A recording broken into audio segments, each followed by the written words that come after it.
astray, caught up in the games they play. High-speed chases gone awry, serious turns into pie in the sky. Just out of jurisdiction, laughter and a conviction. Beneath the badge, That will kick it off on it. That's too much. That sensitivity. Yep. Well, it's that setting that if anything, like if you were to sneeze or something, it cuts your mic out. Oh, that noise cancellation deal. I kind of like that. So we should be So good. if I rip one right here, we're good. It'll catch every bit of it. It won't be loud. 100%. Not enough decibels. No. You've not heard what's going on in my nether regions. My nethers. The kind that comes gosh. out and crawls around the backside and leaks out. That's the worst. It just You ever felt those ones like roll up The your bubbles butt? roll up your butt cheeks. How did this happen? I can't hear. it doesn't matter how old you are. still funny. Farts will never not be funny. Yeah. It's, It's like how's that still just you can feel it? It's like rolling around like a marble. It's like what? It kind of tickles. I like it. Yeah. Oh, Lord. all right. Welcome back to another episode of Just Out of Jurisdiction. Hope everybody's had a Merry Christmas. We're back from the holidays here. We still got New Year's coming up, so hope everybody is geared up for that and ready for a good New Year's, new you, all your weight loss resolutions, and all that good stuff. We've got our guest today is Gary Proffitt. He's a special man in our lives. He is. The little G. Call The little G. I've known little G since he was actually taller than me. Yeah, you were still single digit, I think, in age. Yeah. Going back further than that, me and Gary's known each other since first grade. Kindergarten, first grade. First grade's when we moved to Laurel County. So like 42 years now or something we've known each other. Yeah. To the And- Swiss. And to the just like Swiss everybody colony. else. Till you he's got- abandoned me for the East Bernstein. Yeah. Couldn't- traitor. Wasn't my fault. Well, yeah. But so yeah, me and G's known each other since first grade. So hey, 41, 42 years. Yeah, right at 42 years. Golly, God, y'all are old. Almost double it's Flash's existence. So we played ball together, football and stuff in middle school and high school and Yeah. Well, Just so, yeah, like not to give her age, but it was junior high then. It wasn't middle school. that's back when G had hair. G I did did have have you hair. should And have it was seen it. luscious. I've got pictures. Oh, luscious. I had a mullet, that's for sure. Just all grew down his back and on his luscious, very nice goatee he's got going on right now. Dog the bounty hunter would be jealous of his mullet back then. It was a good one. Listen, I went back in our yearbook, our graduating year. It was 50-50, mullets to not mullets. It was. I had a mullet when I was in elementary school. That was But now, a thing. the mullets are back. But they, In the they 90s. they do the shaved off side stuff, but long enough. Oh yeah, and it still looks just as terrible now as it did. I agree. It does, but it's It's the trend. jurisdictional that's- speaking. It blends in wherever you happen to be. Oh yeah, It's a party. yeah. It's a business up front, a party in the back, right? Is that what they say? Absolutely. Yeah, if I let my hair grow out now, it would kind of be the reverse. Kind of like Gallagher, the comedian. You It do would the all grow out skullet. on the side. Yeah, Yeah, yours would be the Look like Bozo skullet. the Clown coming It'll up. grow on That's the a good look sides, for but not you. the top. I like that. That'd be Well, good. one of these days. maybe Perm we'll that see. out. Look like some kind of A bird's good nest. Jerry curl going on. Be a bird's nest. It's like one giant egg sitting right in the middle. Oh my gosh. So tell us when you started policing and how that all started. When I was going to Eastern, they had a which it kind of worked out, but they had a class that you could take that was a co-op class, and you could get up to 15 hours of college credit, and all I had to do was do a ride-along with an agency. So I started. They did. I started riding on Lake Detail with Abby Hale. Oh Lord. Gosh, I'd love to have Abby. Old we got to reach out. I'm sure. Yeah. So, Abby, if you're listening, I appreciate the interesting things we happened upon along with the. And I think we've mentioned heeing and sheeing in several episodes. Yeah. I'm pretty sure that Abby Hale is the master of There catching was- people heeing and Yeah, shit. there was a lot of that Yeah. that went on down there. So between that and the cooler full of beverages and the sack full of nabs he kept in the trunk of his cruiser, we had a pretty good time. So when I turned 21, I was super stoked. Walked into Gene Holland's office and said, "Sheriff, I'm 21." And he filled out the little card, said, "Go see the county judge, get sworn in." Wow. And it went from there. So, It that's was a lot easier back then. So Oh, you started absolutely. off card carrying and riding I around. was pre-pops. So when I first got hired, I had my pop certificate because that wasn't required. What's pop? Police Officer professional standards. So that's what Kentucky. PT test and all that. Yeah. You're pushing Psychological. Yeah, so- psychological. But now when I quit the sheriff's office and got hired at the PD, then I was no longer grandfathered, so I had to pass all that stuff. But I was 100-pound lighter back then. It Not was sure way how he passed easier. that question that says, "Does fire arouse you?" Well, As long as you're they're looking for consistency. Yeah, they are. every time. If you answer it the same way every time, then yeah, okay. Yeah, it was. Yeah, Yeah, yes. it's not so crazy. I actually Yes. got sworn in and on Halloween Day of 1997. Now, were you were at the rescue squad at I was during that too? Yes, Or- okay. when because I started on the rescue squad and fire department probably in '95, I guess, is when I started on the fire department, and a year or two later, Yeah, I started doing rescue squad stuff. a lot of people in this area, in this community, that's how. I mean, once you try one first responder thing, you end up going to all of them. Not me, were. man. No, And, I you mean know, I didn't either, but I was. But- I and was I kinda involved. had that- There was reasons. Blood and guts grossed me out, so I didn't want to be on rescue squad. Drownings. Right. And fire is hot, and I was like, I'll see it, and I loved that too. I loved, but my whole life, my first bicycle that I got when I was 5 had a shield that went between the handlebars and said police on it. Mm-hmm. So when it was that age of okay, I need to pick a career and I need to do something, I chose to do law enforcement for the career side. And for the longest time, I continued to do the firefighting stuff Right. on the volunteer side because I liked all of it. But you could only You can only one. get Oh, paid for one of them. Well, and had I known then, airport police or something like that, you kind of get to do all of it. And maybe if I would have had it to do over, maybe I would have kind of went that route. So That's a good point, because when you start looking into law enforcement, for anybody that's listening out there that has, maybe they're thinking about going into it, it's a great profession. I would vet your agency that you want to go to heavily before you commit, though. But also, don't get tunnel vision on just patrol. There's way more things out there, and there's higher ceilings for you than that, like airport police. Or I had a buddy that he worked at Louisville Metro. He now works in Indiana at some agency, I'm not sure. But in between his transition from Louisville Metro to the agency he's with now, he worked as a bomb canine handler sweet. for one of the Amazon hubs up there.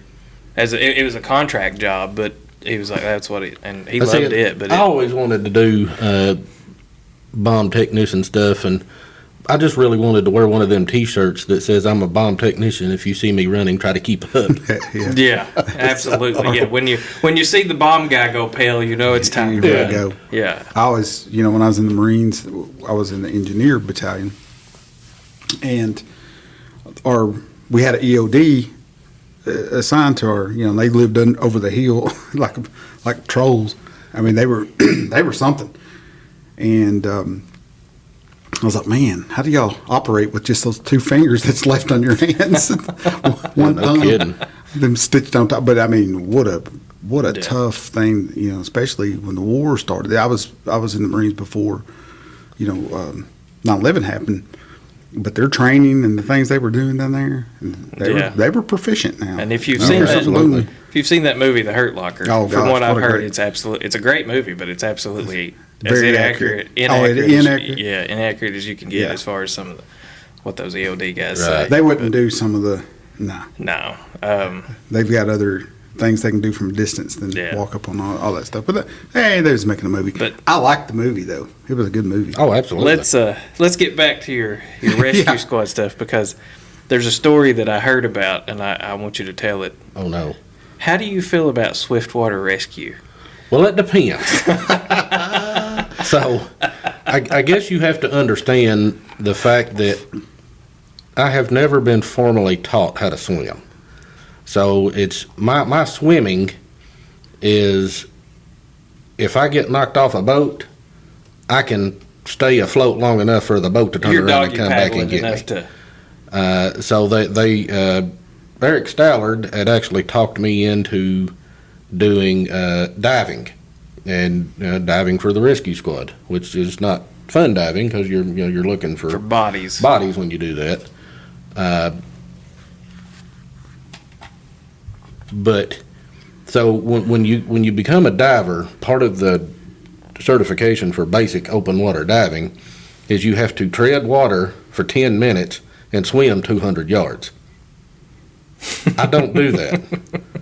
So treading water, when you figure it out, you see the professional people do it, and they're standing upright and kicking their feet and just It looks like it's easy. I floated. Did you have to like have hands out of the water, or was Your head had to be above water, I so can do it. all I had to do was float. I did it for an hour in a pool last year. I was And You're How probably about that? spent. Yeah. about that. I was, but it was The Buddy swimming? dared me, and he said you can't do it, and I was like, yeah.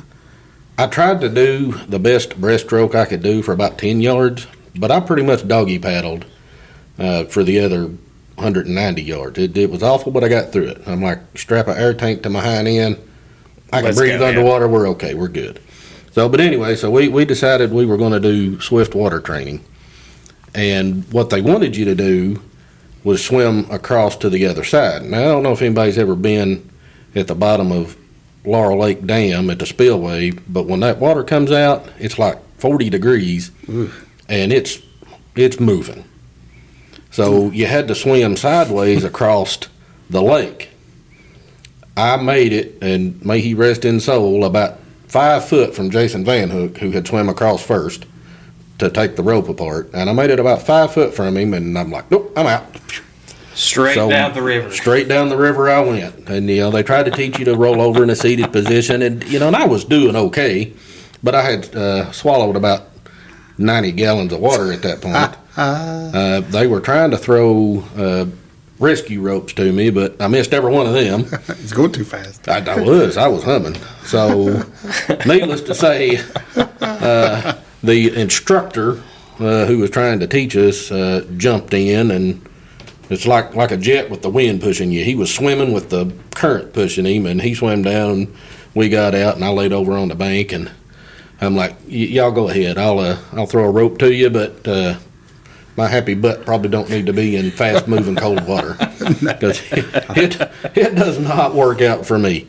Oh man. But I made it. I guess your dad was there and probably watched me. That's where the story came from. Yeah, that was. Yeah. So we went back a few more times, but I'm reasonably sure I never got back in the swift water side of it again. I never. So wanted you need a anything dry to do with that. land guy always. Yeah, I looked at doing like fish and wildlife and stuff like that, but they do that. They've got like 13 weeks of that type of training and Yeah, swimming. I was so like, I'm not. They basically do Krav Maga in the pool. Mm-hmm. I mean, God It love wouldn't the take- Navy SEALs and the Coast Guard and everybody that has to do all that, because I'm out. Yeah, I'm I'm out on the my water. swimming is survival swimming. I said I can stay floating Mm-hmm. long enough for the boat to come back and get me, but that's about it. Absolutely.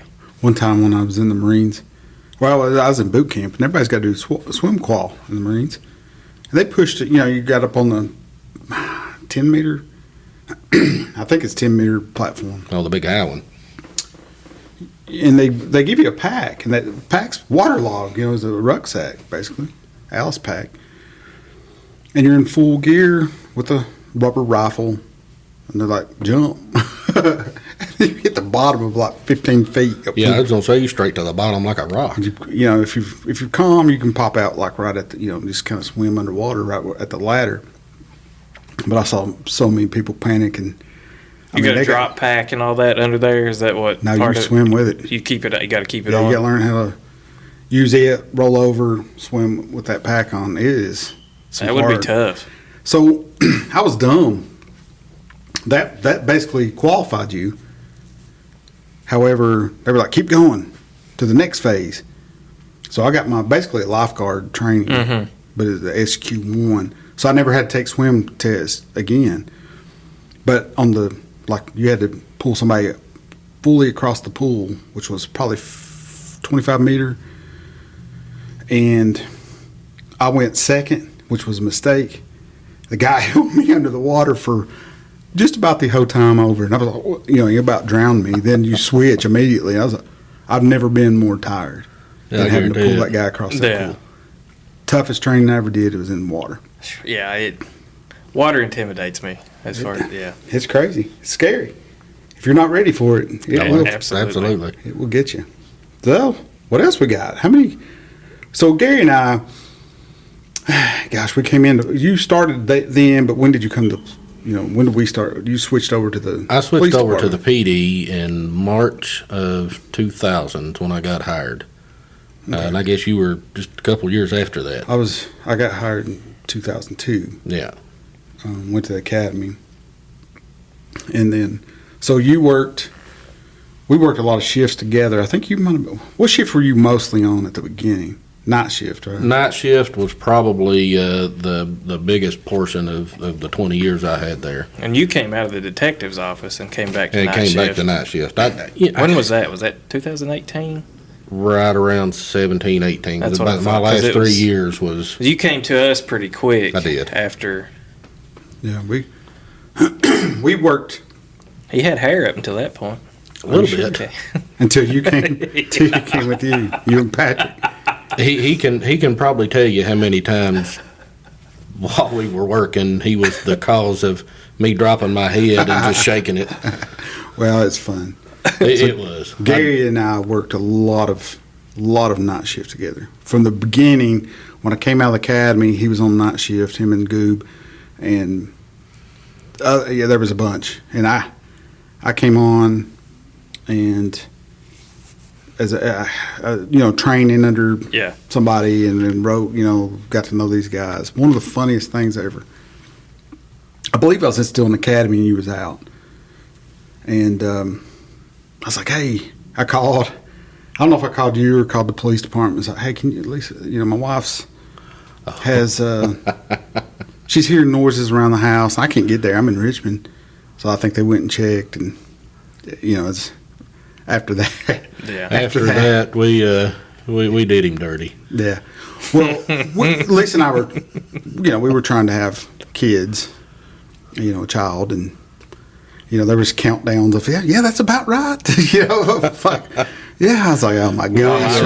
We hooked him up one morning. I don't know if we were coming on shift or going home, or I was on day shift, or no, I was coming home from second shift maybe.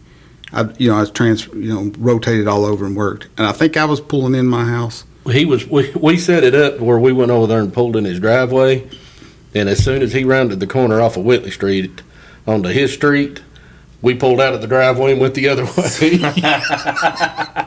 Hey, you might need some milk. Yeah.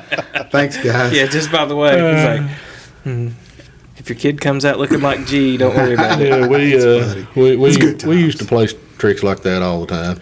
Oh, man. Hey, the old days. No joke. I sent a picture of Maddie when she was probably 6 months old, something like that. Then I sent it to Dad, and Dad said, he said, you might want to start questioning G. It's fun. Oh, we had a lot of fun.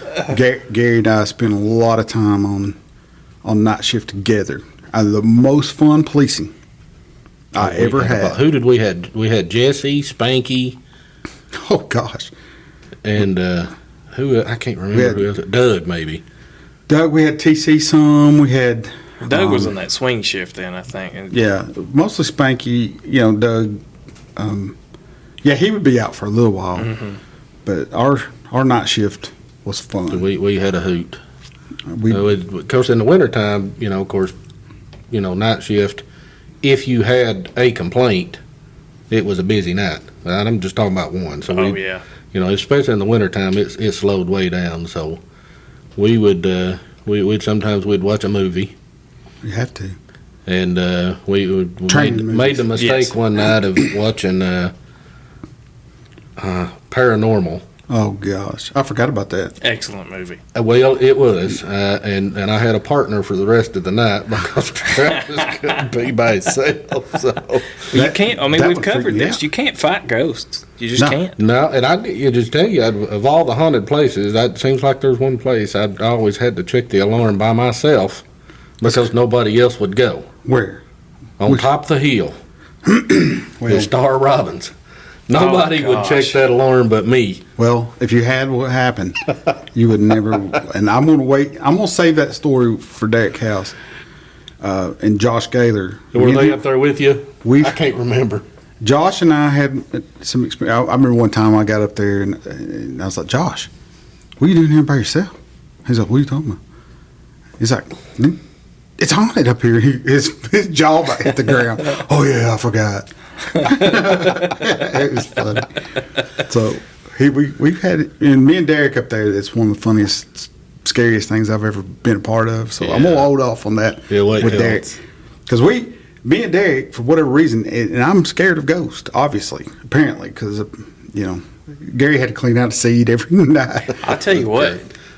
When we had those homeless people that kept breaking into the cabin in AR Dyke, I hated clearing that thing. It was so creepy.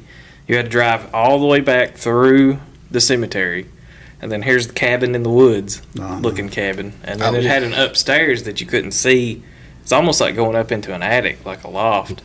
Yeah, And you're just hoping that when you pop those steps, you don't see a couple of eyes looking back some at of you. some of those are like checking alarms at funeral homes. Yeah. When you had an open door, you knew you never knew which room, but you knew there was going to be a room that you were going to walk in. Yes. That you wish you wouldn't walk something in. was going to be, somebody was going to be there looking at you.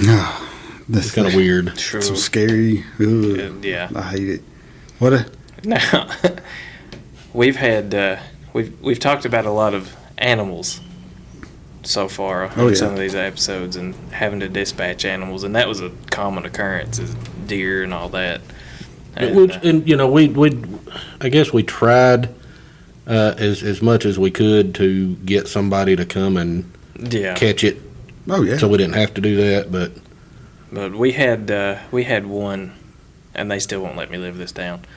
We had one deer get hit in front of AR Dyke, and normally, they die. They're just laying in the. Well, this one it just got maimed. Its back legs was messed up.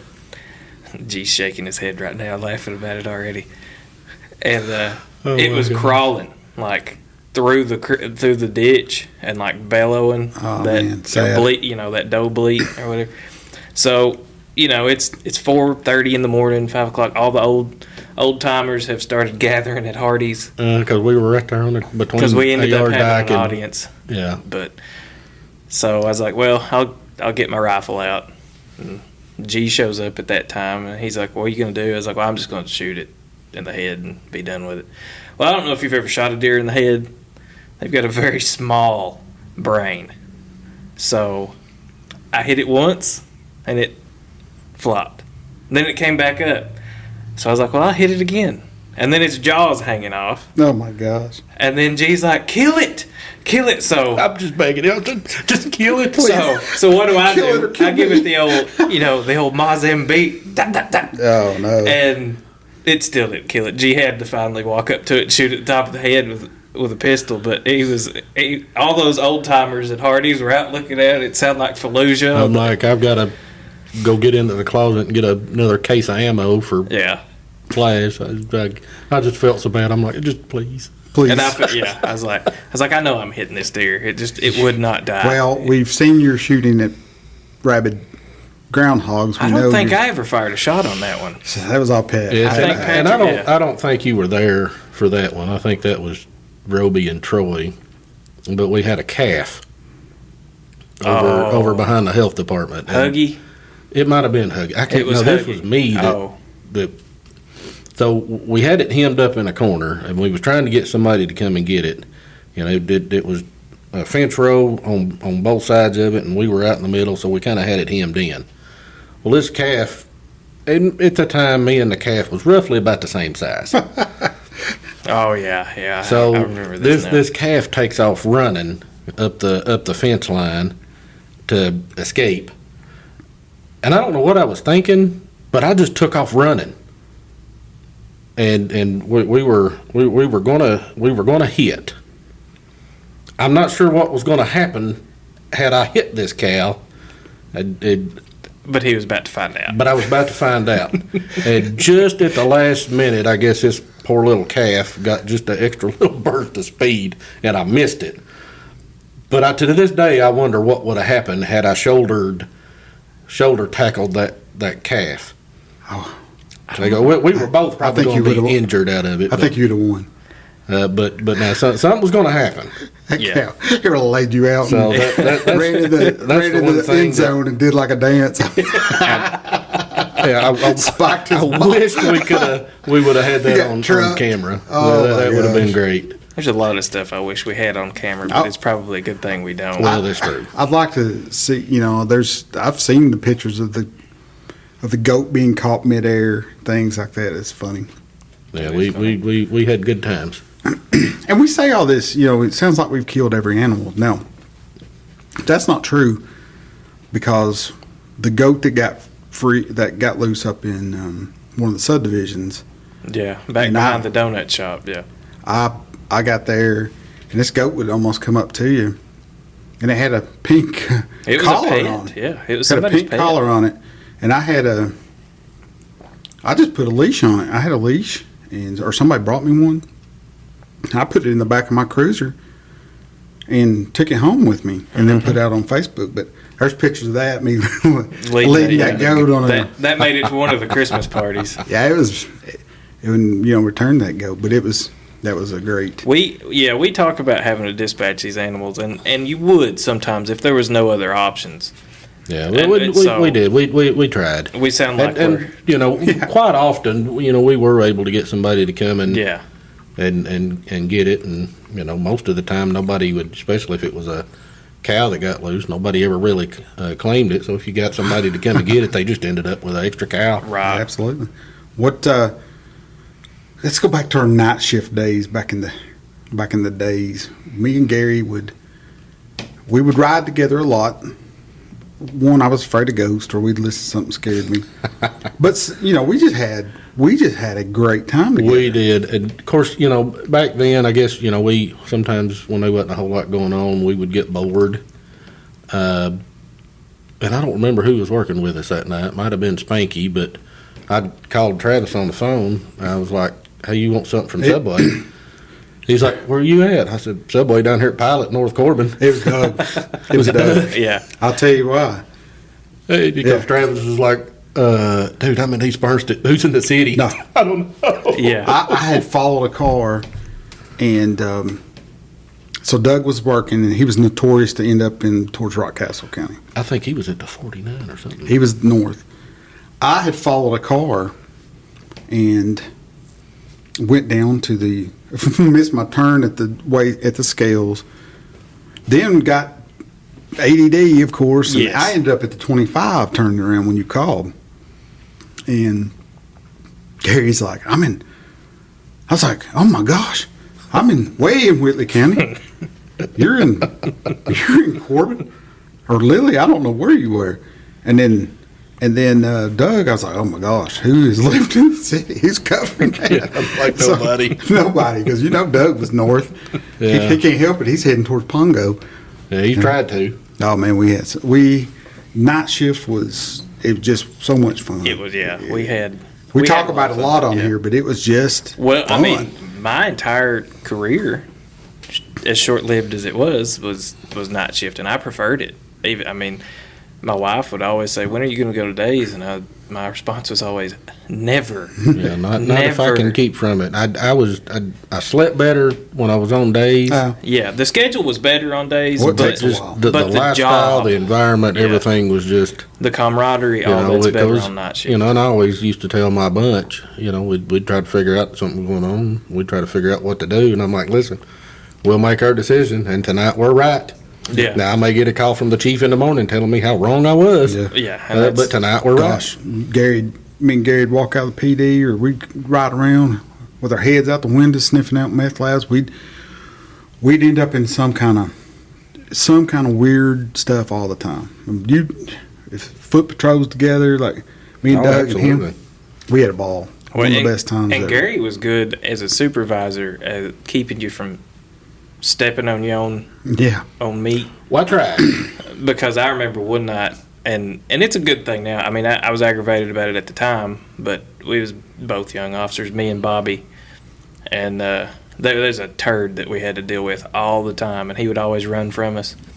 And we knew he jumped in the back window of the house. He lived in his grandma's house. All that, yeah. Yeah. And we was like, we're going in after him. We're crawling through this one. And G's like, no. Towards Armory It was, Street? yeah. Yeah. It was like he's talking to children. And he kind of, I mean, in a way, he kind of was. Well, But, yeah. You know the funny thing I is, was like, we can kick this door. And he's like, no. when me and Roby ended up being on night shift supervisors, if you took the 3 patrolmen that we had and added their years of service together, it didn't equal 5. yeah. So And we were full of piss and vinegar, too. So it Absolutely. was, I mean, we were always trying Well, that's to get what into something. you yeah. have to, and it's good that you got aggravated because you were wanting to get into things and you were Yeah. eager. Oh, God And bless it's- his heart. It is our job to harness, and there is a hard, And he did a good get yeah, that and that was- bottle. We had a lot of good supervisors that were like that, is for the most part, that gave you just enough rope and then didn't let you hang yourself. As far as I'll never forget poor Flash trying to get involved in a pursuit and never could. They were always over, or yeah, I don't know who got in it pursuit. took me for forever. So this is a longer story. It's got multiple parts. So let's start at Walmart. Okay. Because that's, yeah. So we had, it was a slow night, and it was during the winter. And they had a milk truck. And G came from the detective's office. Oh, yeah. So this is pretty funny, too. But they had a milk truck, and when it made the turn into Walmart, its back doors was open, and like 100 gallon of milk. gallons of milk spills out on 192. Oh, no. So they give it out on the radio. We all go 97 area, and 97 means that we're on scene in the area. And they're there first. It's him and another officer. They get there first. Well, neither one of them can find it. Or, well, you No, went to the was- parking lot. He found the truck that had the doors open, but didn't. That's Of course, where the guy was detective like, that skills wasn't lives. me, Yeah. and I'm like, yeah. But he says it wasn't him. Yeah, so that was Was the he over there crying over this spilt milk or not? No, he had no idea. He was inside Walmart. He didn't even know. I Oh my don't gosh. think he knew. And then one of the other officers, he's still working, so I won't name him. But he came through the area, and how he missed this, I mean, it was. Yeah, I don't know. It covered the entire intersection of 192 and right there in front of the post office and all that. Yeah. Um, That's a big spill. But he's like, I'm 98, I can't find it. So I drive up, I'll find it. Because it's a huge spill in the middle. So I park my car there and turn the lights on and everything. Well, we get the road department to come out, I guess, and they come and clean it up. Well, they park their dump truck on the other side of my car. And they're, instead of just like picking all this stuff up, they're chucking these gallons of milk over top of my car into the dump truck. Oh my gosh. And it's like 12 degrees outside. So I have frozen milk Like 90 gallon of frozen milk all over his my cruiser. car. And my I've been gosh. trying to get into a pursuit for it just never worked out. Like crap would happen where I'd be on the 3rd floor of a hotel and the guy runs down the stairs and ends up jumping in a car and it gets in foot pursuit and and somebody else gets in. It would always be something. So they bugged me for forever about washing that off my car. I was like, well, I can see. It's all right. It's not going to come off in the car wash. It's whatever. starting to smell. Yeah, at this point, it's starting. So I was like, all right, it's slow. It's dead. Nothing's happening. I'm going to go get in the car wash. I run through one of those automated car washes. And it locks you in. You've got that crossbar in front of you. You can't go any farther. And as soon as I do, one of the other officers on our shift at that time calls out in pursuit. And I'm right there. But I can't get out. He's stuck in the I'm stuck in the car wash. So it's like, and it was at the point to where the brush was coming around swinging. So every time the brush would come around swinging, I'd go an inch forward just as much as I could, and then it'd swing around again. And it was like Austin Powers trying to turn around. So here, I make it 6 miles out 472. We've got the guy in custody, and I guess it was Roby was sitting right at 472 in the Parkway. It was Richie. Was it Richie? Yeah. Richie sitting right at 472 in the Parkway. Yeah, because I passed him. I'm still running signal. I'm coming. This is one of those things. For Richie to tell this story, it needs to be on video. Yes. You just have to see him tell this story. Yeah. He's just one of them people you really need to watch him. We may have to tell do the that. stories. He's supposed to be here tomorrow. But you've got to watch this. So he's like, I'm just sitting here, y'all are out there doing your thing, and I hear this siren coming in the distance. And I look down the Parkway, and here comes a cruiser with blue lights on. He's like, what in the world? And here comes Flash around the corner. It's like, they're in pursuit. He's like, no, they're not. It's over. Just quit. You're good, man. You'll get one.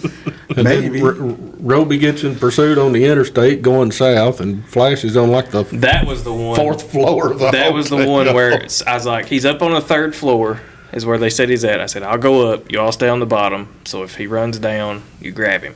Well, he runs down and runs out the back, so nobody grabs him until he gets in his car. And then, and that was, at that point in time, we had just started that new pursuit policy, too, where it had to be a felony. And He he had couldn't drive the wrong side of the road. And I was listening to it, but I was one of them nights when Roby cussed at me because I had taken off work. Well, it was one of those. It was one of those things. It's like I was in, wanting to be in the pursuit, but then as it progressed, I was like, I'm kind of glad I'm not. Yeah, he was the only one left in town. It at ended that up point, in Corbin. I'm pretty sure it didn't. It didn't. That's it was where way ended. down south somewhere because 'Cause I was sitting at the house listening to it, and I ended up having to make all the notifications, calling the chief and everybody to tell them what was going on. You could, because you couldn't sleep at night. No, Somebody and that said, was- listen. That's it. I don't You know how many times I'd be like, I'd call Gary, because we only worked, 2 nights together? The way it worked out. Maybe 3. You were, 3 nights together because I had 2 RDOs, you had 2 RDOs, and then we were together the other 3. So we would work, in those RDOs, if he was working, I was off, I'd be down in my basement, like, Yeah, you can't Let me switch call the day Gary. shift on your 2 days off. So No, you just found you'd something be to miserable. do. Yeah, everybody's yeah. asleep, so I call Gary. What you doing? And then, hey, come pick me up. I'll ride around with you for an hour or so Yeah. until I get sleepy. It'd be 4 hours into it, and we'd be into something. I'm like, oh my gosh, what? I just want to go home now. But it would happen. It was Yeah, it funny. was- Now, I'm sure you got some other good stories here, but your detective time. I'm sure there's some great funny stuff that happened to you there. Well, I've actually got a picture of Joe Smith. We went to somebody's house one day and nobody answered the door. Then Joe holds up a sign that the guy had on his front porch that said, "Come back with a warrant." So you did. Probably. I don't remember, but I think we did. Me and Joe one time we was looking for stolen copper. So we were going to all the junkyards that we could find, see if anybody had been bringing. Right. I don't remember what had got stolen. It was one of the radio towers or something. But we're somewhere down in Whitley County trying to find this place in the middle of nowhere. And we finally looked at the GPS trying to figure out where we was at. And I'm like, oh, dude, we're in Tennessee. It's probably not down here, but When I was working interdiction, it was we were working a detail down at the Welcome Center in Whitley County. What's that, like 2 mile marker, maybe 1 mile marker? yeah. Probably. But we were stopping some cars down there because we had, at the time I had jurisdiction in every county, like that was Whatever was on what that is in task force deal. But not Tennessee. And I remember stopping somebody past the Tennessee Welcome Center just because I couldn't get to them. I was trying, I was like, oh, I think I've blown it. Because when I lit them up, I was still in Kentucky. But that blue sign, or that Tennessee sign came in quick. I was like, oh my gosh. You started in Kentucky, so I mean, I think that's fair. But so I have stopped somebody in another state. It was pretty fun. Yeah, well, But and I remember I was like, oh my gosh, I gotta hurry up because I'm about to pee on myself again. I always end up in a bad spot. It happens a lot. I mean, that happens a lot. I can't tell you how many situations I've been in where you just go, you're going to take this easy call, and you've got to pee or something anyways. You're like, well, this podcast always ends up with the pee story. Yeah, it's like you're going to end up 30 minutes getting to the call if you go back to the PD and use the bathroom. Oh, that's and all right. that. So I mean, I you just think, go to the call, and then it ends up 2 hours later. You still ain't peed, and you're dealing with a mess. I think you've told a story and on this podcast already, and of course nobody ever called me and told me they had a video, but I was checking the alarm at a place one night, and I had to pee, and I found a dark corner. So I went in and was doing my business. So I was sitting there looking around. I looked up, and there was a surveillance camera in the corner, pointed right at me. I'm too late now. Here I am. You can't stop. I would always go up London Mountain View was a good spot because there's nobody up there. And a great view. And a great view. Pee with a view. Yeah, Everybody wants that. Over at Lico was always on top of the hill, was a good spot. But it was like 3 a.m. There are some gorgeous spots, just overlooks here that people that don't work night shift have no idea about. Like, Oh, that's right. Mountain View has one of the prettiest views of around, and so does over there at the Somerset community and different places. Man, we had some fun. Me and Travis Hurley, the rest of his soul, I love that guy. But it was snowing one night, or raining one, and I don't know if you've noticed, but at the time, at the Parkway and 192, it dead end. The road going all the way across didn't exist, so there was just a big bank there. Right. Well, there was a slight banking in the roadway, and we figured out if you was turning left onto the Parkway from 192, you could tromp it and just cut the most beautiful, massive donut there ever was. So me and Travis went out there one night for like 2 hours. And one would stand guard while the other one would go up there and cut it. I bet we went through a tank of gas. I mean, it just shows you I could just hear his laugh right now. Oh my gosh! Greatest, most infectious laugh ever. We had a ball that night. Gosh, he was funny. It's not always professionalism. Sometimes you're just as much as a delinquent as you're trying to prevent. Oh, I know. You're like, I remember one night, me, you, and somebody else riding, and Daryl, maybe Daryl Kilburn. There was 3 of us riding in one vehicle because it snowed, and somebody had the only 4-wheel drive out, and we decided to go out and patrol, check our buildings, whatever. Nothing else going on, I guess. No. So Daryl stops the vehicle for doing donuts. Gary gets out and talks to the guy, brings the paperwork back to me, and I hand fill a ticket. So it was like, and then I went and delivered it. So it was like we triple teamed this guy on one ticket. He didn't know. His heart. I bet he freaked out. I was like, well, who? I used to go over there all the time. Because, truthfully speaking, when there's a good snow on, you've got 16, 17, 18-year-olds that don't have a lot of driving experience. The best way to learn how to drive in the snow is take them to an empty parking lot, just let them have it. Yeah. Well, I mean, they do that in the academy for us. They teach us how to fight a skid and how to J-turn and all that, I used to take them unmarked four-wheel drives and go hide in the parking lots when we had good snow zone because they didn't know you were the police. And people start cutting donuts, and I'd just roll over to them and turn the blue lights on, and you could just see the color drain out of their face. I'm like, Yeah, I stopped the guy one night, and he's like, man, I know. He said, but my niece is here from Texas, and God love her, she ain't never seen snow. No, so I'm like, I do have at it. Yeah, for the most part, it's harmless fun. I mean, you don't want property damage. You don't want those things to try and prevent. But it's kind of all right, you had your fun.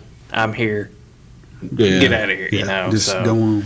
Go on. Yeah, and I think the reason we wrote that one, a ticket, and it's probably a warning ticket, was the snow had probably gone away, and he was in the middle of like 15 cars at a hotel parking lot. Yeah. So we were like, yeah, That's a little too we're going to dangerous have as to far talk to you. as far as that goes. So yeah, he got it out of control. You know, and when you start policing, you really don't think about what's going on. You know, you do your thing, and that's the end of it. And then you get promoted, and then you all of a sudden have to worry about Everybody everything else that's going on. So I remember when I first got promoted to sergeant, I was going up Fifth Street, and the dispatch hollered at us and said there was somebody had started a pursuit, and it was headed towards London. So I'm like, all right, I'm on Fifth Street, so I turn on my lights and sirens, and I'm screaming down Fifth Street. Well, all these officers started hollering at me. Like, you know, I'm here, you want me to go here, I'm here. I'm like, Yeah, because Why you're are the you- final say. I'm like, why are you all hollering at me? Oh, And then I was like, oh yeah. crap, I'm the boss. What do I do? What do I do? there's Which, if you've got a good crew, and that was what I liked about our crew, me and Jake and I Joey, all didn't. that. Yeah, I didn't have to worry about nothing. I just, if they needed me, I was available. We got to where we clicked, and a good night shift. That's what we talked about with Doug, is how much closer the night shifts were with each other. But you work with those guys so long, you don't even. I mean, you get out on a call, you know what they're going to do. It's you don't even have to conversate about it. You've each got cover on each other. I mean, it's Yeah. it meshes well. it does, and but just like a brotherhood, you're gonna have beef, and you're gonna check. Yeah. You're going to get in shouting matches and their fist fights with But each see, other. that's the thing, and that's what But it that's is. part of Yeah. when you throw You a bunch of type A personalities Oh, together, and everybody's opinionated, everybody's something, morale's low or something's going on that you don't want to do. Well, and There's that was- going to be that little strife, And that was that's the fine. thing with us. You know, we sometimes we got told we needed to do things that even as the supervisors we didn't think was necessary. But sometimes those decisions come from people higher up, so you got no choice. What So I learned is some of those decisions don't come from the inside the department. Some of that stuff comes from the next door, from higher up, higher than the police chief. We would stuff. And always- you all don't know that because there's got to be a filter. Well, and Yeah. that's what I always said, is there needs to be more transparency. Like, you tell me something, and I'm like, well, that sounds stupid. Why are we doing it? But you tell me why we're doing it. I mean, Well, I'm going to do it no matter what, because it was an order and it was lawful, and but Learning the generation, and we Yeah. learned that in Sergeant's Academy. Learning the generational, how to lead, but right. where you're at in your, where you were born, what time yeah, period you born. can't Millennials- supervise everybody the same. No, that doesn't mean that no, you're. you can't. That doesn't mean that you're given to one and not given to the other. You just have to lead to that type of personality, and still get done what you need done. If you tell a Gen Xer, or what are Gen X? We're X. So if you tell us to, hey, go do this, we're the original latchkey kids, of course. Okay, we're going to go do that. We're, okay. When the millennial stuff started coming around, Yeah. the why, and that's fine. That is perfectly fine That to was my explain thing. Is I want to know why. why is this all of a sudden changing, and what's our target here? What are we trying to accomplish with this? And that is fine to ask. Right. Now, sometimes, I don't know. That was not But always greeted with. I don't know is not a good enough answer. No. Sometimes you can say, hey, I don't know. Let me get back to you. And that might and then you have to actually get back to For somebody. example, there was one night that we had to count semis coming down Main Street, and I was like, this is the dumbest thing that we have ever been told to do. So here I am counting semis, and then when we finally learned that, I was like, okay, it makes sense. I mean, it's still kind of Right. stupid, but it makes sense. I understand. Right. And They were having semis always speeding through there, so They wanted to, see They what wanted the to count know is, see what if the they count could- is to see- to see if they could change some kind of right, and it made sense. ordinance or something that they But, could yeah. do. we would always let them, if you don't like it, tell us I don't like doing that. We would, because I think when you intimidate officers to the point where they're afraid to speak up or give their opinion, I think you need to even, it's like, listen, I know you don't like it, I know you don't appreciate it, but it is what it is. You're still going to have to do it. But if you make them afraid to voice their opinion, I think you hurt morale. You do.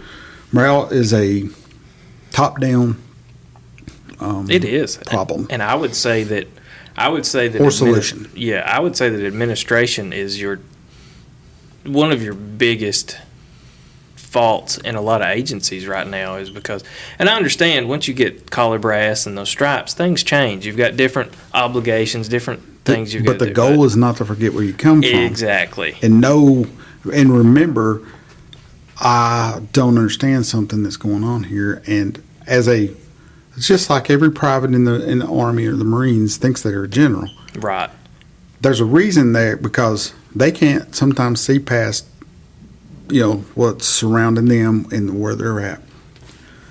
Up more higher to the top, you're seeing the big picture. You're getting the pressure from maybe the mayor's office or the council or just private citizens. But if you don't translate that down to them in an effective way, you will lose those people, and that's the worst thing, to lose the trust of your Absolutely. Right. And in of law your lowest enforcement, guys. and I'm sure it's the same with military. If you've lost respect of your subordinates, then they're not. I mean, it's hard to work for somebody you don't respect. And that's when people leave. Yeah. So Yeah. leadership is so important, and it's not about leading because I say it's leading because I need to know individually how to lead each Right. person. And you've got to find that fine line of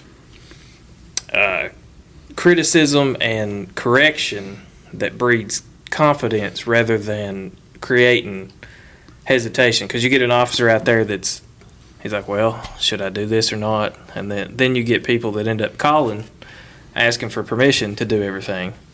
And then, Right. because we worked with guys like that. Well, And then you've got guys that, they're afraid to do their job the way they know how and the way that's correct, because they're afraid that not for fear of, death or bodily harm, but fear of catching that heat from above. So Yeah, it's a fine line. it's It's fun. it is what it is. But we had a domestic one night, and the lady was already out of the house, but the guy was going to go to jail. yeah, Well, the apartment was locked when we got there, and we couldn't get in. And it was one of those that was up on the second level, and you had this little walk out in front of it. Well, the window next to the door was unlocked. So we got that, and it, little short, pudgy me, like to never, but I finally ended up meandering my way through this open window. Well, the first thing I did, instead of running after the guys, I unlocked the door so the other officers could get in. As soon as I opened that door, Eric Stallard just blew past me like I wasn't even in there. Went straight back to the bedroom, found this guy in the bedroom, and commenced a fighting with him. So I go around the corner. I'm like, after all I just went through to get through this window, I go around the corner, and some other officers come in, and they started to try to run to help him. And I just put my arm out, held him back. I said, nope. let him fight. He wanted in here this bad. And I don't get me wrong, I wasn't going to let him get hurt, but I'm like, nope, let him have at it. So we just stood there and watched for like 5 minutes before Eric, and I'm like, that's what you asked And for. Staller's all of about 4 foot tall and 120 pounds. He can fight a I was buzz. gonna say Yeah. he's stouter than you think, but yeah, I was just like, after all I went through, and you, that's fine. You have it. Yeah. It's yours. Oh man, the times has Oh, changed from them days though. It's funny.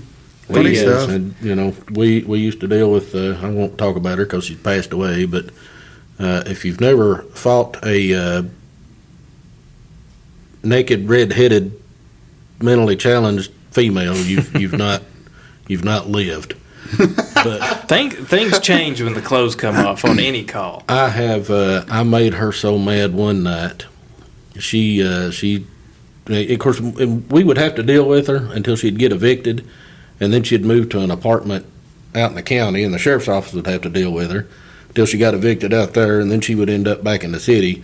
But I made her so mad one night, she wrote my name in like 12-inch letters on her wall in a black permanent marker as to one of the individuals that she did not like. I made her so mad that I got a call from a dispatcher at the state police asking me what I had done to her, and I'm like, well, nothing. I guess She that just was the did not problem. like you. He's like, because she's called down here trying to get us to come put you in jail.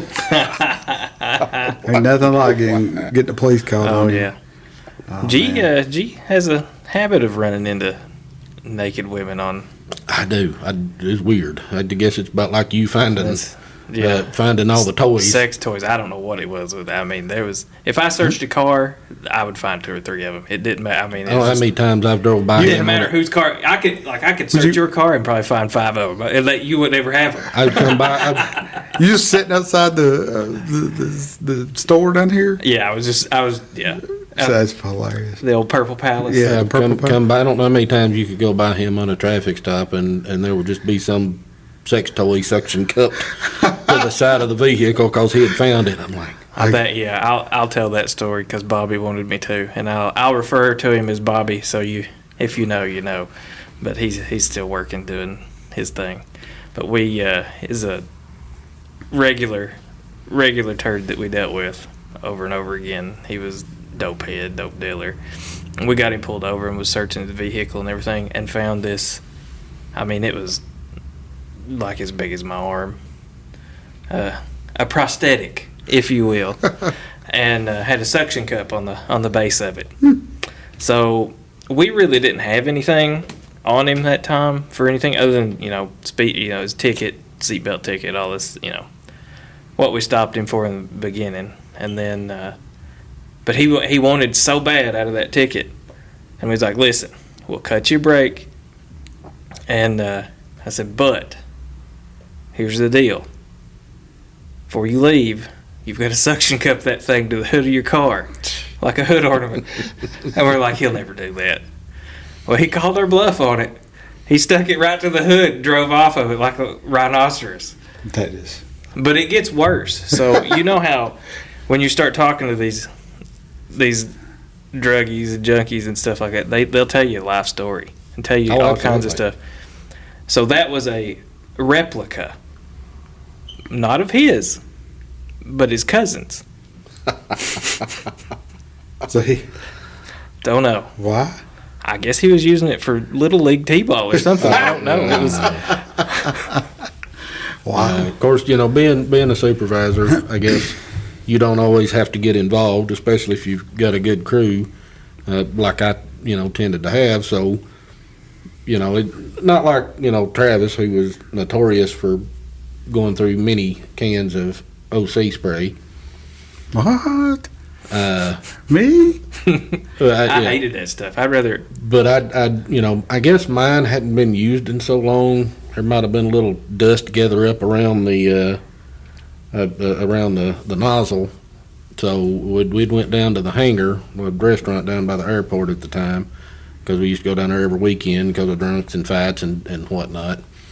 But we'd got this guy cuffed up and got him in the back of the car. Well, he started kicking the doors and windows of the car. So we went over and I opened one door, and God love his heart, Spanky opened the other door, and we both went in at the same time.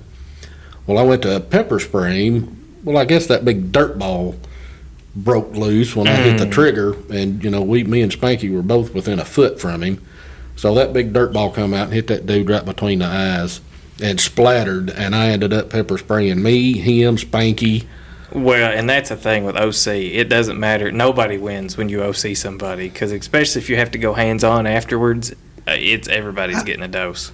I became very okay with it. I developed an immunity. I pepper sprayed a It couple. killed me.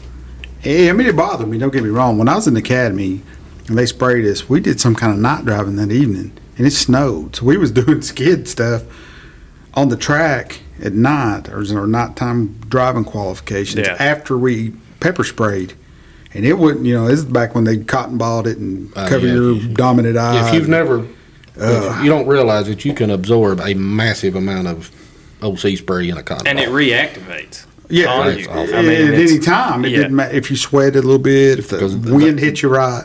We did. It was Ours horrible. ended up getting postponed for a couple of days, so we ended up getting pepper sprayed at like 8 o'clock in the morning, Yeah. and then we had to sit through intoxilizer class the whole rest of the day. Yeah. So everybody had went to Walmart the day before and bought them little 99-cent battery-operated fans.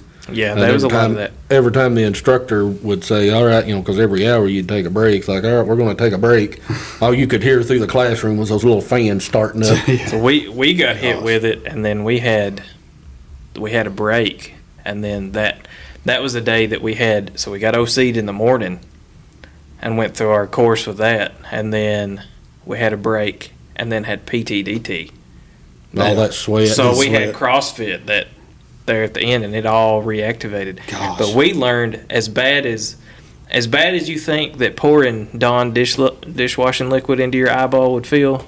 That's what everybody ended up doing just to get everything out I of it. don't. We washed our eyes out with Dawn. They, and it was like pour milk or milk would help, just but it was shower and temporary. Now my roommate, he took a shower like right after, and everybody was like, "Be careful when you take a shower, because it'll all run down and lean over." I got Shannon Morgan as good as I got anybody. Guy jumped up trying to fight kick, carry on, and I just a quick little stop it, hits the guy like right in the bridge of the nose, and bounced straight off. Hit Shannon Morgan directly in the eyeball. And Shannon's like, oh, Yeah, but oh my God. I was sitting there. We was on that break, and he was taking a shower, and all of a sudden I just hear screaming.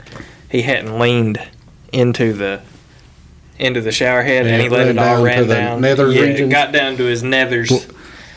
I'll tell you one while we're talking about Shannon. Good friend, great guy.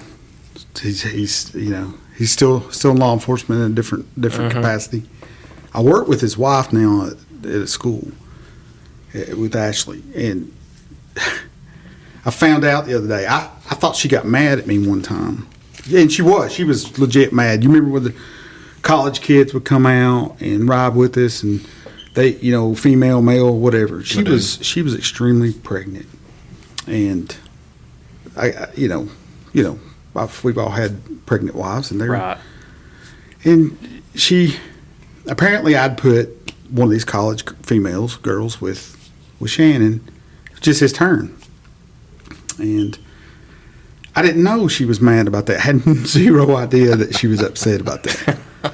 So she comes to the PD because she's concerned, and the female had already left, but she's there. She's highly, highly mad at me and Shannon, but mostly me, because I made, my mistake. You set that dynamic up. Didn't know. See, I'm still not aware of why. Right. Shannon gets out of his car, and it's summertime, and his vest reeked. I mean, it stunk. He was bad. canine then, wasn't he? Yeah, he's canine, Yeah. but so you had the car, you had Right. his vest, and he came out of that car, and I smelled him from I was walking up the back steps. I'm like, Shannon, your ass stinks. I didn't say Shannon. I said, God, your ass stinks. Yeah. That's all I said. But she was on the steps going up behind me, or in front of me. So she's like, excuse me. I was like, I was talking about your stinky husband, not you. And oh my gosh, I thought fire was going to shoot out of her eyes. So until like 2 weeks ago, because I told the secretary at our school and the principal, I was like, Ashley's mad. She don't like me because of this incident. Because Yeah. I said, her husband stunk, but she thought I was talking to her. She's like, so she starts telling the story that she was mad over the college kid, and I was like, oh, all these years I thought it's because I said your ass stunk. I was like, I feel better about this now. Man, she was mad at me. Like, held that grudge until I was like, later, I was like, well, that was my chance to, apologize. I was like, that was nothing personal about that. No. That was just his turn in the rotation to have a ride along. And I was like, oh my gosh, but I thought she was mad at me because I said she stunk. I used to get fussed at over those. Yeah, the ride-alongs, yeah. Officer hollered at me one night and said, hey, I'm going to go home and eat lunch. Care if she gets with you. And I won't say who she was, but I was like, no. Yeah, you got to be careful with some of that stuff. And he remembered telling me later, he said, you said no. He said, and I got to thinking, Yeah, exactly. So it was interesting times when the college kids. I mean, but you were one of those college ride-alongs. I mean, it's just it's part exactly. of the That's it's part part of of the it. college classes, especially around here in Somerset Community, Eastern, or whatever. With the big criminal justice degrees that they got credits for. Yeah. And Basically riding around. Anybody that ever picks my brain or asks me about, should I go into it? I was like, go do a ride along. I was like, go see exactly what it is before because you can't go off of what you see on TV. You can't go watch it. Go ride with these agencies that you're interested in and make sure that's what you. And I guess sometimes it's on the agency too, because some agencies won't let them out of the car, won't let them do anything. Right. So it's really hard for them to. Yeah. But and I get it to a certain extent, because some situations you get in, you don't want. Well, and that was what I always told my bystander. ride-alongs was, I was like, you're not supposed to get out of the car. If it's something, I'll tell you. I'll tell you when. I said, also, my off-duty is in that door. And if you see me getting my ass whipped, grab it. Yeah, because I've had several. It's like, what am I supposed to do if this happens? I'm like, listen, don't let me get hurt. Yeah, just don't let me get hurt. So yeah, Man, we had some good times. What else stories you got? I know you got something else. we're getting close to our hour mark, but there is one more story that I want him to, if he can talk about it, that it involves the interstate and a guardrail. Oh my gosh, yes. Let me. I'm gonna pause because I gotta pee again. Okay. So y'all keep going. I'll be right back. You can start. Yeah, just hurry up. Yeah. I'm going. You can pause it if you need to. So, you know which one I'm talking about? Yes, that one. Yeah. No, that should be fine. Yeah, I would think. the lesson in gravity. Yeah, that was bad. Yeah. Fortunately, he lived. So to set the stage, what was it, a traffic stop or what was? No, it was a hit and run. Okay. On the interstate. The guy was. And he was the run. He vehicle. was the run. It was southbound on the interstate. He had clipped a car and kept going. How he made it as far as he did, I'll never know, because his car was absolutely not drivable. So I guess it was just sheer speed that he was going. It was the only way he made it as far as he did. So I showed up and checked on the people, and they're like, "Yeah, we're fine. Yeah, he's on down." So I went on down and pulled in, and there was a gap in between me and him, because when I first got there was a volunteer fireman or somebody, because it was in like the middle lane of the interstate. So there was a volunteer fireman or somebody had pulled up behind him and was keeping traffic from hitting him. So when I pulled up, there was probably a 20-yard gap between me and where the car was. So as soon as I walked up to the guy was just walking around his car in a very slurred speech. It was just like, kept repeating, "This is bad. This is bad." I'm like, well, he's drunk. His car's tore all to pieces. Right. So yeah, you're right. This is bad. So I had got him, trying to get him to stay away from the middle of the interstate, because I didn't want him to get run over, because he was just staggering around anyway. So I said, "Let me get your driver's license." I said, I went back to my car, was going to run his driver's license and get my PBT to see how drunk he was. Well, this turns out, I think it was like DUI fifth. Which is a felony. So Fourth is a felony, so this would be another felony. I'm sitting here getting my stuff, and I look, and he runs over and gets over to where the guardrail is and just jumps over. Mm-hmm. Well, I think his intentions were, I don't want to go to jail, so I'm going to run. He just didn't realize He where didn't he was realize we were on top of an overpass. Yeah. And the ground underneath him was 30 feet. Yeah. And not 2. So as soon as he goes over, I'm just like, oh no. Oh, there's video, and the look on Gary's face is priceless. I mean, it's just like, it's terror. And there's a good thing that there was video, and that's what I was saying about the body cams. When he landed, they're good. When he landed on the road, he landed on the white line, and just shoulder length away Just was missed a the guardrail. guardrail. Yeah. So had he hit that guardrail, it would have been bad. So, but I see him obviously not moving unconscious, so I'm squalling for help. And they're like, how do we go? It's like, just go to Parker Road. You can't get there from here. He jumped over the bridge. So Jesse, I didn't know that car could go that fast. Were we in Crown Vics? We were in Crown Vics. Love them cars. It may not have been going fast, but it sounded like it. So Jesse come by me trying to get off the interstate and get down there to him. Some guy was coming down the interstate, and me and Travis Couch was sitting there looking, and I'm like, oh no. This guy finally sees him and hits the brakes and squalls, and he gets out, and he's like, what do I do? And I'm like, nothing. Leave him be, Turn your flashers on. So, of course, they ended up, the ambulance comes and gets him and hauls him off, and he ends up living. I was like, but his somebody in his family was kind of coming around the PD, because at the time they thought, that I may have actually thrown him off the bridge. And I'm like, no, I promise, I didn't throw him off the bridge. Well, we didn't have body cameras then, but we had the dash cameras in the car. And not to date myself, but they had they were VCRs in the trunks of our car. Right. So you had VHS tapes that recorded too. That was recording the events. But they finally, whoever the family member was, had came by and they finally let him sit down and see the video. I was 30 yards from him, and he was all by himself when he went overboard. Freaky. Well, it probably didn't help Jesse coming over there going, what'd you do, throw him off? Well, yeah. I don't know that he really said that, but I could assume he did. What Travis Couches, who came to me, Jesse actually drove past me and went down to the. But yeah, there was a few jokes about me throwing him off. I'm like, no. Because up until then, if you said something like that, it wasn't no big deal. I'm like, well, I've actually had somebody go over the bridge on me. Well, and that right there just goes to show you how quickly things can escalate to worst case scenario. Oh, absolutely. Because to me it was simple. It was going to be a hit and run, DUI. Simple, yeah. That was it. Man, that guy, he did an army roll, like a ranger roll off that thing too. It was impressive. Yeah, it was. He just really honestly thought like he was clearing a log obstacle. Yes, that's what it looked like. He was like, I'm hitting the field running.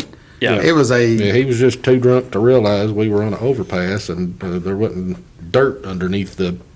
I've seen Looney Tune. It's like a Wile E. Coyote type moment. Like, here he goes. He went over to the bridge and went meep.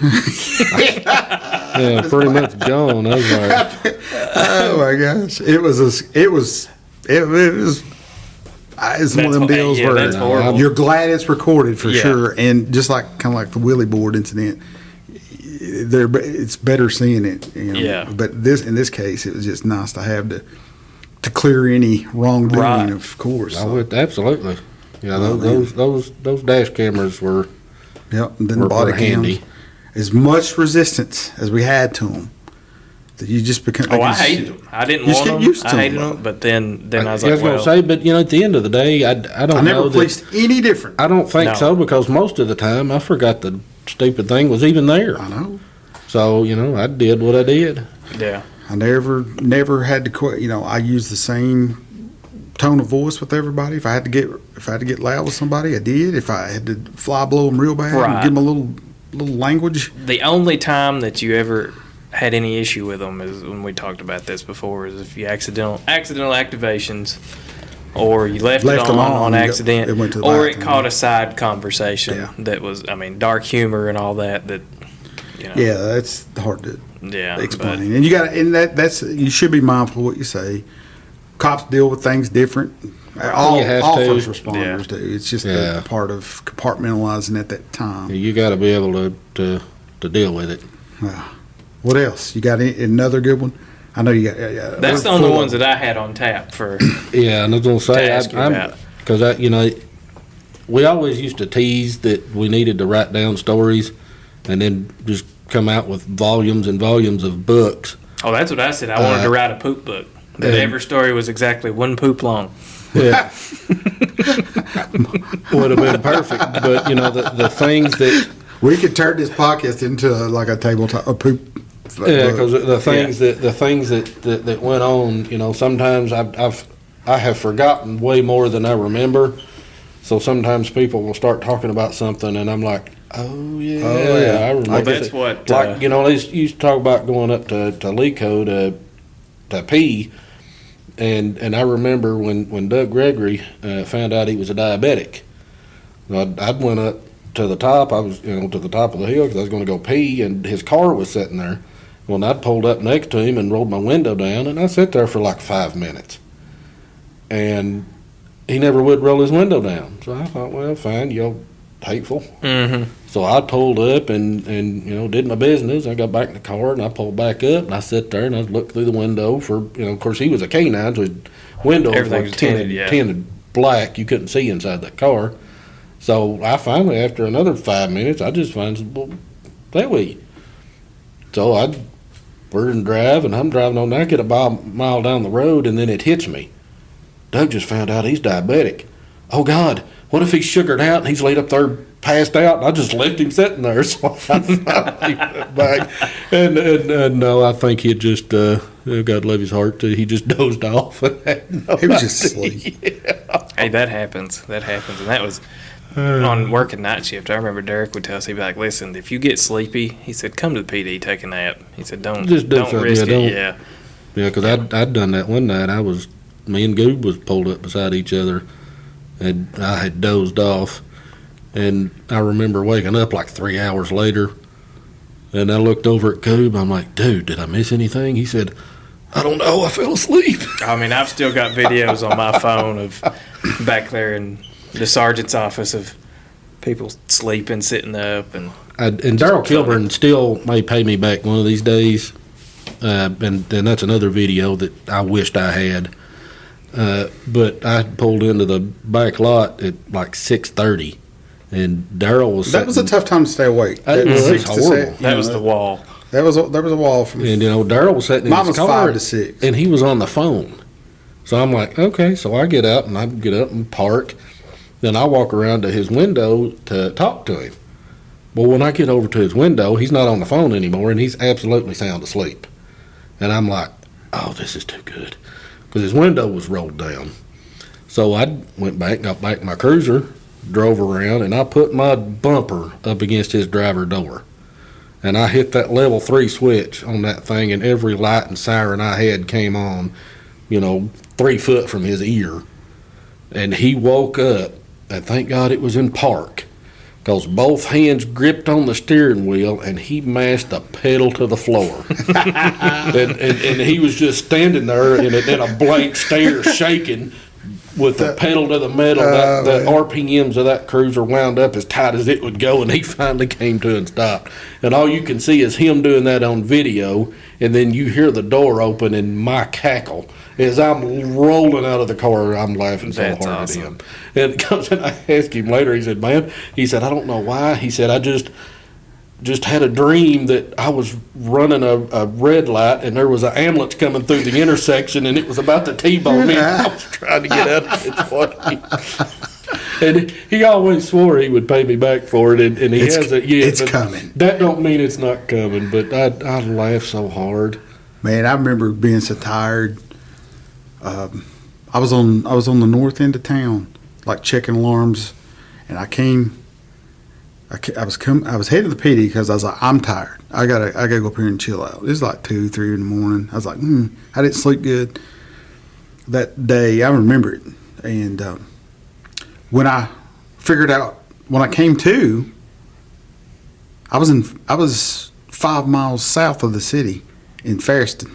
I was at that, I was there before I was like, I was obviously driving. You was in but that. I was not. You was in that black. I saw the Black Dog or something, Yeah. like an old movie.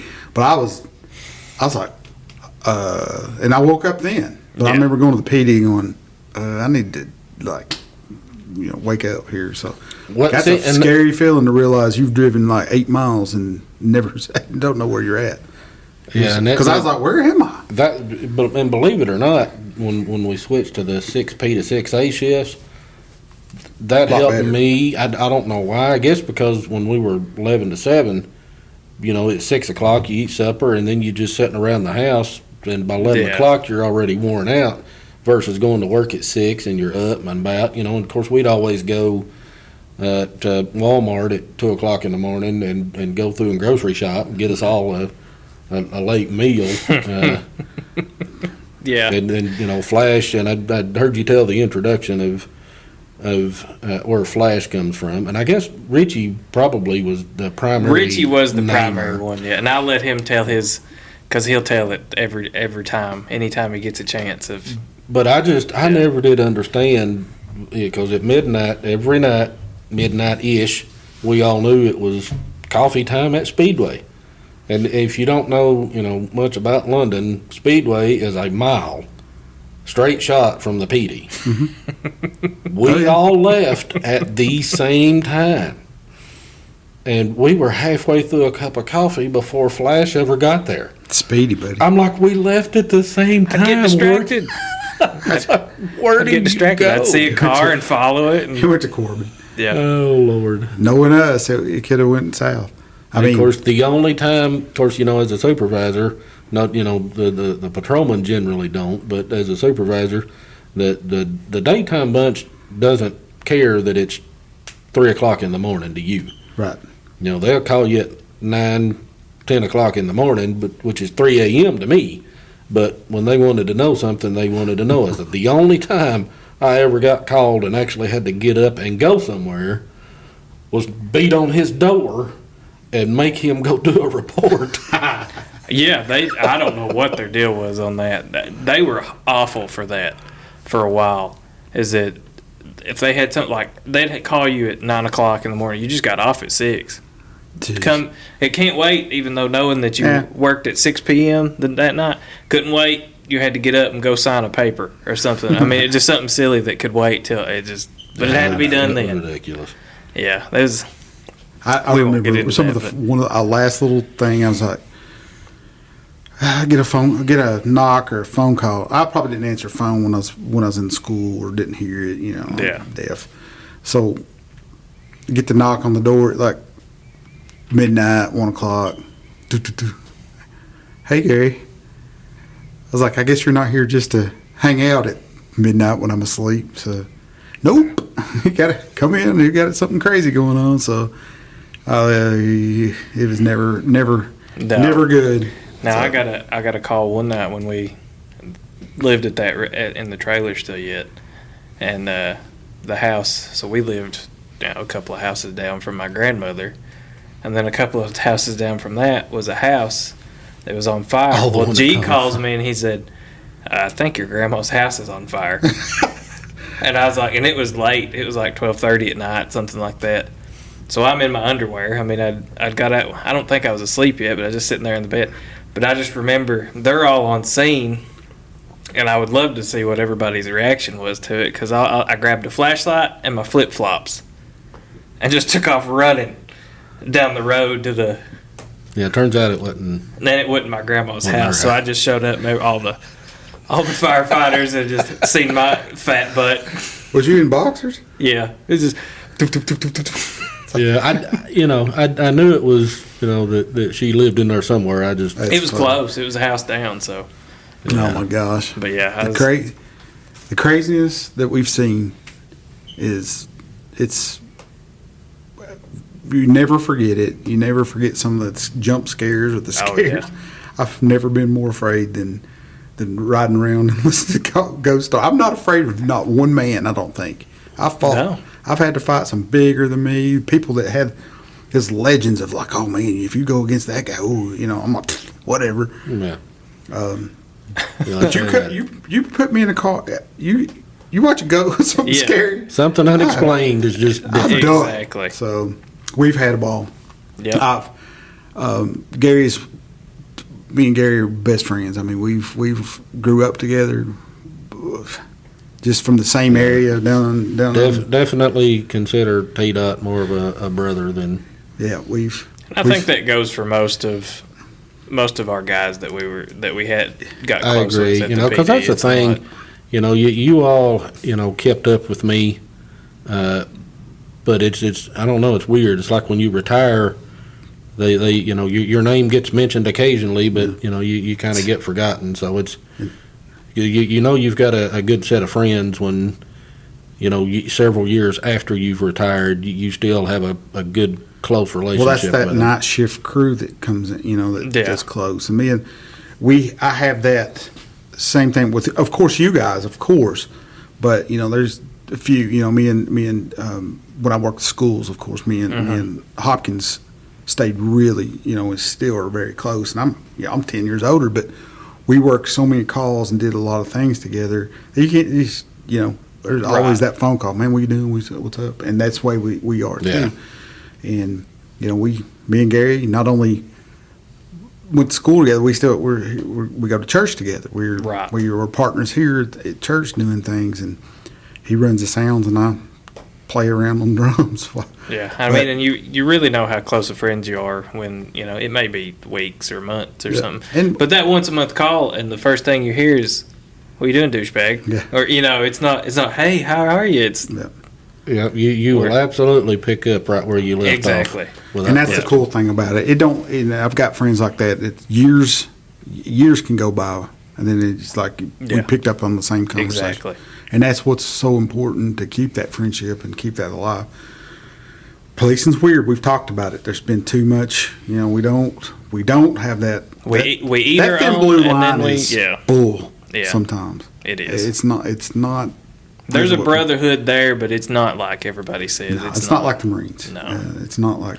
But this podcast is to make that better and do better. Yeah. Mm-hmm. So hopefully, from listening, those out there that are actually have kept up with us and have tolerated us for this long. Thank you guys. Are seeing that the kind of the human side of this, and just that. And that's the goal. We're just idiots trying to figure life out too. So absolutely. So, but G, thanks for coming out. I've enjoyed it. Absolutely. It's been a pleasure. And, always welcome. Yep. Anytime you want to come back, just holler at us. I just scratched the surface. We'll keep up. Yeah. Start thinking again, because every time we do one of these podcasts, I think of more stuff. Oh yeah. Yeah. We did. This one was pretty impromptu, so we didn't have a whole lot of. Yeah. But I mean, that's fun. Just, we've been here for over an hour, and not really pre-gaming for anything. No. And so we got a lot more stories to tell. Stay tuned, everybody. We'll see you on the next one. Yep. Everybody have a happy New Year. We'll catch you on the next one. Just out of jurisdiction, left